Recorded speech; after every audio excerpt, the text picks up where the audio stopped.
હળવદના સુંદરગઢ ગામ ખાતે ડીઝલની અછત વચ્ચે ખેડૂતોની લાંબી લાઈનો જોવા મળી હતી.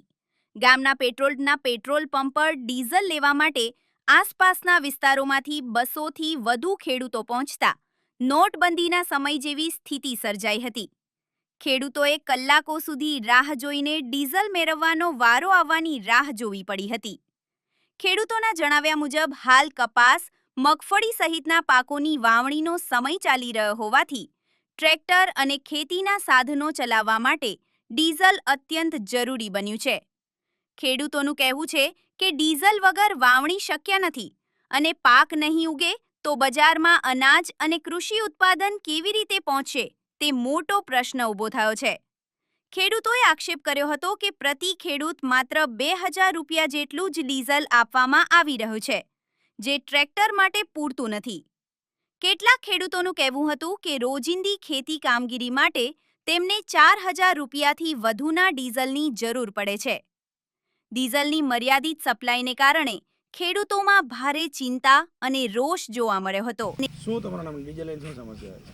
ડીઝલમાં મારું નામ ગોવિંદભાઈ ધનજીભાઈ છે અને ડીઝલની એવી સમસ્યા કે અમારે ખેતી કરવી બરાબર, પણ ખેતીમાં અમારે કરવું શું એમ ડીઝલ જડતું નહીં. એમ ગમે પંપે જઈએ, પંપવાળા તરત ના પાડી દે કે ભાઈ બારોબાર જ ના પાડી દે કે ભાઈ અહીં ડીઝલ જ નથી. અમારે ખેતી કરવી, રોટાવેટર આખું ખેતી ગમે કરવું લે. અત્યારે હવે કપાનો ઉગાડવાનો ટાઈમ છે બરાબર, નથી પાણી આવતું, ડીઝલ નથી જડતું, તો એનું અમારે લીટા કેવી રીતે નાખવા, ખેતી કરવી શું, કઈ બાબતે કરવી, એ જ અમારે સરકારને આ જ માનીએ કે ડીઝલ જોડવું જોઈએ, પાણી પૂરતું અમને મળવું જોઈએ. ટૂંકી સીમને અમારે કરવાનું શું, બસ એ જ. મારું નામ ભરતભાઈ ગોરધનભાઈ.